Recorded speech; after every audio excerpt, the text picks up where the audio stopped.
ಆತ್ಮೀಯ ವೀಕ್ಷಕರೆಲ್ಲರಿಗೂ ನಮಸ್ಕಾರಗಳು. ಇವತ್ತಿನ ವಿಡಿಯೋದಲ್ಲಿ ಅತ್ಯಂತ ಶ್ರೇಷ್ಠವಾದ ಹಾಗೂ ತುಂಬಾನೇ ಪವಿತ್ರವಾದ ಪದ್ಮಿನಿ ಏಕಾದಶಿಯ ಬಗ್ಗೆ ತಿಳಿದುಕೊಳ್ಳೋಣ.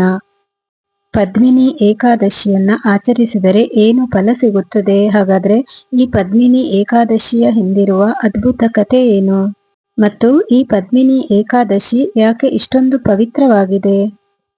ನೀವು ಇದನ್ನೆಲ್ಲ ತಿಳ್ಕೋಬೇಕು ಅಂತ ಅಂದ್ರೆ ಈ ವಿಡಿಯೋನ ಪೂರ್ತಿಯಾಗಿ ನೋಡಿ.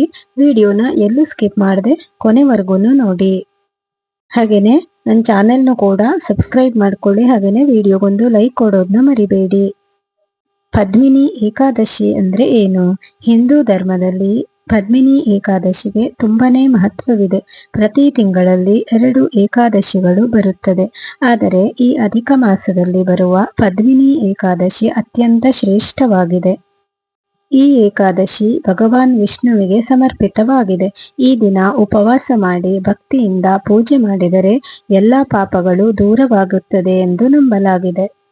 ಪದ್ಮಿನಿ ಎಂಬ ಪದಕ್ಕೆ ಕಮಲದಂತೆ ಪವಿತ್ರ ಎಂಬ ಅರ್ಥವಿದೆ.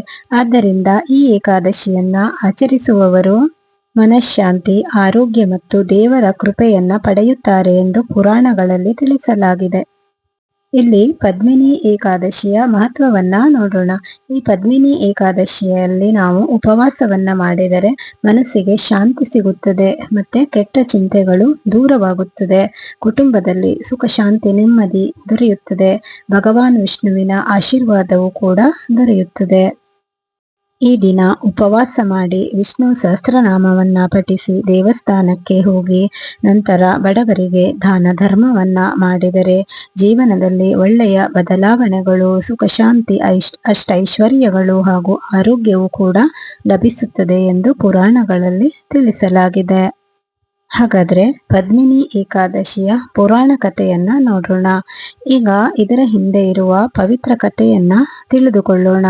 ಒಂದು ಕಾಲದಲ್ಲಿ ಕೃತಿವೀರ್ಯ ಎಂಬ ರಾಜನಿದ್ದನು. ಅವನಿಗೆ ಅಪಾರ ಸಂಪತ್ತು, ಶಕ್ತಿ ಎಲ್ಲವೂ ಇತ್ತು. ಆದರೆ ಅವನಿಗೆ ಮಕ್ಕಳಿರಲಿಲ್ಲ. ಇಲ್ಲಿ ರಾಜ ಮತ್ತು ರಾಣಿ ಇಬ್ಬರು ತುಂಬಾನೇ ದುಃಖಿತರಾಗಿ ಇದ್ದರು. ಅವರು ಅನೇಕ ವರ್ಷಗಳಿಂದ ದೇವರ ಪ್ರಾರ್ಥನೆಯನ್ನ ಮಾಡ್ತಾ ಇದ್ರು. ಆದ್ರೂ ಕೂಡ ಅವರಿಗೆ ಫಲ ಸಿಗಲಿಲ್ಲ. ಹೇಗಿರುವಾಗ ಒಂದಿನ ರಾಣಿ ಮಹರ್ಷಿಯೊಬ್ಬರನ್ನ ಭೇಟಿ ಮಾಡಿ ಪರಿಹಾರವನ್ನ ಕೇಳ್ತಾರೆ. ಆ ಮಹರ್ಷಿ ಹೇಳ್ತಾರೆ, ನೀನು ಪದ್ಮಿನಿ ಏಕಾದಶಿ ಉಪವಾಸವನ್ನ ಭಕ್ತಿಯಿಂದ ಆಚರಿಸು, ಭಗವಾನ್ ವಿಷ್ಣು ಖಂಡಿತವಾಗಿಯೂ ಆಶೀರ್ವದಿಸುತ್ತಾರೆ ಅಂತ ಹೇಳ್ತಾರೆ. ಇದನ್ನ ಕೇಳಿಸಿಕೊಂಡ ನಂತರ ರಾಣಿ ಭಕ್ತಿಯಿಂದ ಉಪವಾಸವನ್ನ ಮಾಡಿ ಪೂಜೆಯನ್ನ ಮಾಡ್ತಾರೆ. ಅವರ ಭಕ್ತಿಗೆ ಸಂತೋಷಗೊಂಡ ವಿಷ್ಣು ದೇವರು ಆಶೀರ್ವಾದವನ್ನ ಮಾಡ್ತಾರೆ. ಕೆಲ ದಿನಗಳ ನಂತರ ಅವರಿಗೆ ಮಹಾನ್ ಪುತ್ರ ಜನಿಸುತ್ತಾನೆ. ಅವನೇ ಮುಂದೆ ಪ್ರಸಿದ್ಧ ರಾಜನಾದ ಕಾರ್ತಿವೀರ್ಯಾರ್ಜುನ. ಹಾಗಾಗಿ ಈ ಕಥೆಯಿಂದ ನಮಗೆ ತಿಳಿಯುವುದೇನೆಂದರೆ, ನಂಬಿಕೆ ಮತ್ತು ಭಕ್ತಿ ಇದ್ದರೆ ಖಂಡಿತವಾಗಿಯೂ ನಮಗೆ ದೇವರ ಕೃಪೆ ಸಿಕ್ಕೇ ಸಿಗುತ್ತದೆ. ಹಾಗಾದ್ರೆ ಈ ಪದ್ಮಿನಿ ಏಕಾದಶಿಯನ್ನ ನಾವು ಯಾವ ರೀತಿ ಆಚರಿಸಬೇಕು ಅಂತ ನೋಡೋಣ. ಈ ದಿನ ಮುಂಜಾನೆ ಬೇಗ ಎದ್ದು ಸ್ನಾನ ಮಾಡಿ ಶುಭ್ರ ಬಟ್ಟೆಯನ್ನ ಧರಿಸಬೇಕು. ನಂತರ ವಿಷ್ಣುವಿನ ಫೋಟೋ ಅಥವಾ ವಿಗ್ರಹಕ್ಕೆ ಪೂಜೆಯನ್ನ ಮಾಡಬೇಕು. ನಂತರ ವಿಷ್ಣುವಿಗೆ ಅತ್ಯಂತ ಪ್ರಿಯವಾದ ತುಳಸಿ ದಳವನ್ನ ಅರ್ಪಿಸಬೇಕು. ಹಣ್ಣು ಮತ್ತು ಹಾಲನ್ನು ಸೇವಿಸಿ ಉಪವಾಸವನ್ನ ಮಾಡಬಹುದು. ನಂತರ ವಿಷ್ಣು ಸಹಸ್ರನಾಮ, ವಿಷ್ಣು ಮಂತ್ರ, ವಿಷ್ಣು ಜಪವನ್ನ ಎಷ್ಟು ಸಾಧ್ಯವಾಗುತ್ತೋ ಅಷ್ಟು ಸಾರಿ ಮಾಡಬೇಕು. ನಂತರ ಕೆಲವರು ಇದರಲ್ಲಿ ರಾತ್ರಿ ಜಾಗರಣೆಯನ್ನ ಮಾಡಿ ಭಜನೆಯನ್ನ ಮಾಡಿ ಮುಂದಿನ ದಿನ ದ್ವಾದಶಿಯಲ್ಲಿ ಉಪವಾಸವನ್ನ ಮಾಡಿ ಇದನ್ನ ಮುಗಿಸುತ್ತಾರೆ. ಓಂ ನಮೋ ನಾರಾಯಣಾಯ. ಓಂ ನಮೋ ನಾರಾಯಣಾಯ. ಓಂ ನಮೋ ನಾರಾಯಣಾಯ. ಓಂ ನಮೋ ನಾರಾಯಣಾಯ. ಇದೇ ರೀತಿ ನೀವು 108 ಬಾರಿ ಪಠಣೆ ಮಾಡಬೇಕು. ಇದರಿಂದ ನಿಮಗೆ ಸಕಲಷ್ಟೈಶ್ವರ್ಯಗಳು ಹಾಗೂ ಉತ್ತಮ ಆಯುರಾರೋಗ್ಯವು ಪ್ರಾಪ್ತಿಯಾಗುತ್ತದೆ. ಪದ್ಮಿನಿ ಏಕಾದಶಿ ನಮಗೆ ಒಂದು ದೊಡ್ಡ ಪಾಠವನ್ನ ಕಲಿಸಿಕೊಡುತ್ತದೆ. ಅದೇನಂತ ಅಂದ್ರೆ, ಜೀವನದಲ್ಲಿ ಎಷ್ಟೇ ಸಮಸ್ಯೆಗಳು ಬಂದರೂ ಕೂಡ ನಂಬಿಕೆಯನ್ನ ನಾವು ಕಳೆದುಕೊಳ್ಬಾರ್ದು. ತಾಳ್ಮೆ, ಭಕ್ತಿ ಮತ್ತು ಒಳ್ಳೆಯ ಮನಸ್ಸು ಇದ್ದರೆ ಒಳ್ಳೆಯ ದಿನಗಳು ಖಂಡಿತ ನಮಗೆ ಬಂದೇ ಬರುತ್ತದೆ. ಇಲ್ಲಿ ದೇವರು ನಮ್ಮ ಭಕ್ತಿಯನ್ನ ನೋಡುತ್ತಾನೆ ಹೊರತು ನಮ್ಮ ಹಣವನ್ನು ಅಲ್ಲ. ಹಾಗಾದ್ರೆ ನಾವಿಲ್ಲಿ ಈ ಪದ್ಮಿನಿ ಏಕಾದಶಿಯ ದಿನದಂದು ಮಾಡಬಾರದ ತಪ್ಪುಗಳು ಯಾವುದು ಅಂತ ನೋಡೋದಾದ್ರೆ, ಈ ದಿನ ನಾವು ಉಪವಾಸವನ್ನ ಮಾಡಿದಾಗ ಕೆಲವೊಂದಿಷ್ಟು ತಪ್ಪನ್ನ ಮಾಡಲೇಬಾರ್ದು. ಅಂತಹ ತಪ್ಪು ಯಾವುದಂತ ಅಂದ್ರೆ, ಕೋಪ ಮಾಡಿಕೊಳ್ಬಾರ್ದು, ಸುಳ್ಳು ಮಾತನಾಡಬಾರ್ದು, ಯಾರನ್ನು ನೋಯಿಸಬಾರದು, ಕೆಟ್ಟ ಚಿಂತನೆಗಳಿಂದನೂ ಕೂಡ ನಾವು ದೂರ ಇರಬೇಕು. ಸಾಧ್ಯವಾದರೆ ಸಾತ್ವಿಕ ಆಹಾರವನ್ನ ಮಾತ್ರ ಸೇವನೆಯನ್ನ ಮಾಡಬೇಕು.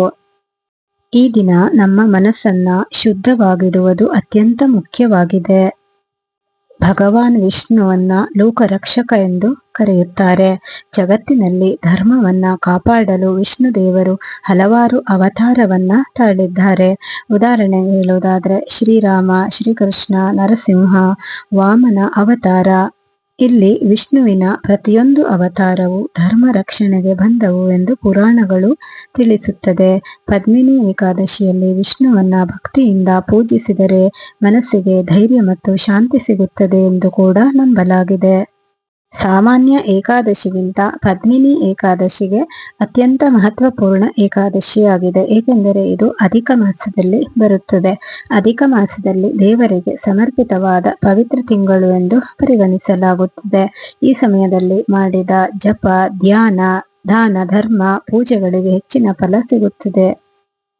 ನಮ್ಮ ಜೀವನದಲ್ಲಿ ಎಲ್ಲಾ ದಾರಿಗಳು ಮುಚ್ಚಿದಂತಾಗುವ ಒಂದು ಸಮಯ ಬರುತ್ತದೆ. ಅಂತಹ ಸಮಯದಲ್ಲಿ ನಾವು ನಮ್ಮ ನಂಬಿಕೆಯನ್ನ ಮಾತ್ರ ನಾವು ಕಳೆದುಕೊಳ್ಬಾರ್ದು. ಈ ಹಿಂದೆ ನಾವು ಮಾಡಿದಂತಹ ಭಕ್ತಿ, ಹಾಗೇನೆ ಜಪ, ತಪ, ದಾನ, ಧರ್ಮಗಳು ಇವೇ ನಮ್ಮನ್ನ ಸದಾ ಕಾಲ ಕಾಪಾಡುತ್ತದೆ. ಇಲ್ಲಿ ದೇವರು ನಮಗೆ ಕೊಡುವುದನ್ನ ತಡ ಮಾಡಬಹುದು, ಆದರೆ ದೇವರು ಎಂದಿಗೂ ನಮ್ಮ ಕೈಯನ್ನ ಬಿಡುವುದಿಲ್ಲ. ಭಕ್ತಿ ಇರುವ ಹೃದಯ ಎಂದಿಗೂ ಖಾಲಿಯಾಗುವುದಿಲ್ಲ.